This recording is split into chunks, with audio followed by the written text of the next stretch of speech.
now let's dive deep into this big LGBTQ story for today. I'm Ty Hauser. Let's queer up the USA view.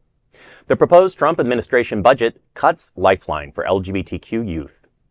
In a move sparking national outrage, the Trump administration has proposed eliminating federal funding for a vital lifeline for queer youth in crisis.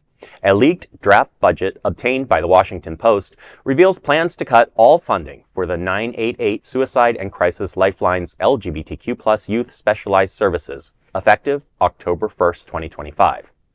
This program, which provides identity-affirming crisis support for queer and trans young people, is currently funded through the Department of Health and Human Services. Jaymes Black, CEO of the Trevor Project, didn't mince words. Quote, "Suicide prevention is about risk, not identity.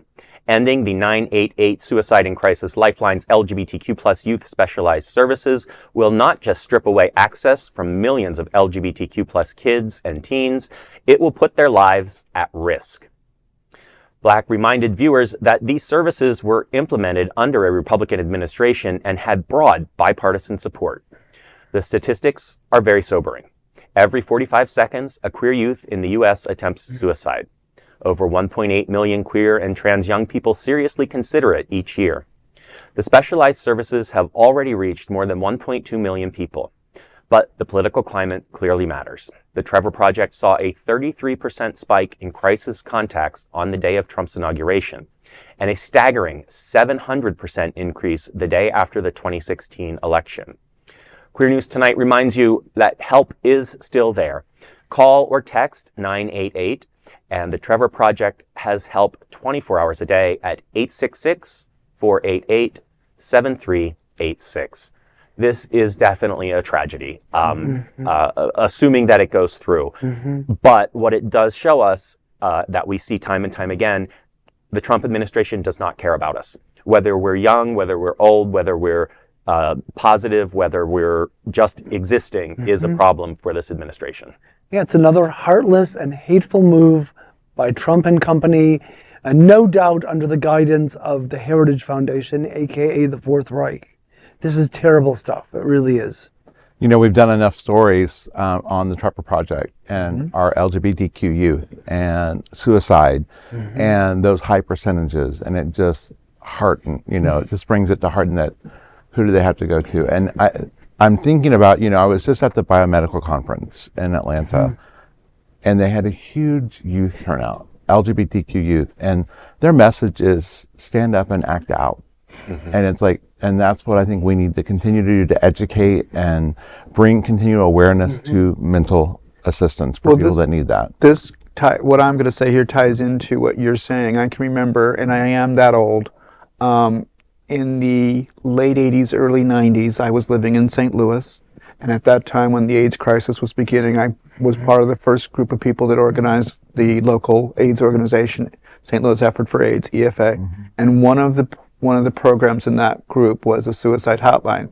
Now, the suicide hotline was only available for a handful of hours each day, but we had it. And at that point, we were self-funded, meaning that we went to the gay community.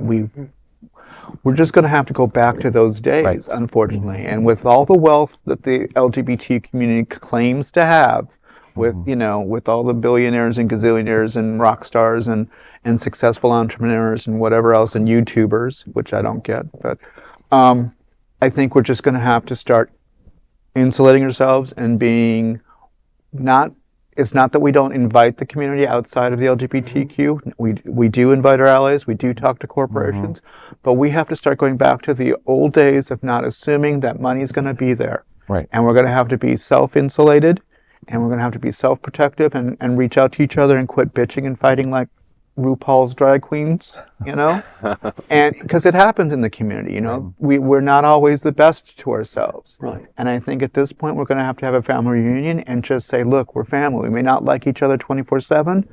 We got to survive. Yeah, we got to take care of ourselves. Yeah, back to the ACT UP days and the Queer Nation days, when there was outrage and protest and making sure we had our voices. And at the end of the day, this is the generation that's going to take over for us. And how many times have we sat around this table talking about how we need to get together and help lift them up? And but we need to be more than just political. We need to also be financially responsible to ourselves.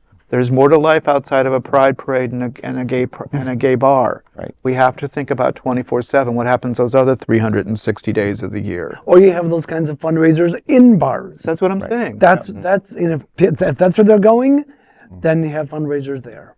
It's really disheartening to me to see that right after the election, the spike in the need for that service. Yes. I mean, that shows us a lot of things. That shows us that it really is a problem in the community, but it also shows us that kids are paying attention, Right. and they're being very, very affected by it. Right. I have a family member who couldn't stop crying as a 16-year-old the day after the election because she felt scared. Yeah.